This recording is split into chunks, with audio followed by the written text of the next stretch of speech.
My dear teachers and my lovely friends, I hope you all are well. I am glad to be telling you about my 10th days.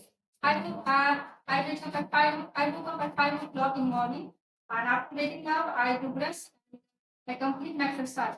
I completed in till 7:30 a.m. in the morning. After completing my exercise, I have a little shower, and after having shower, I take my breakfast. After completing my breakfast, I start to study. I study 3 to 4 hours in the morning, and after completing my study, I have lunch. After completing my lunch, I take a rest of 3 to 4 hours in the noon, and I wake up when I get up from my rest at 3 o'clock. My home tutor come and I start to study in front of my home tutor till 1 hour. After my completing study in front of my home tutor, I just move here and there to just refresh myself. After refreshing my mood, I again start to study in evening.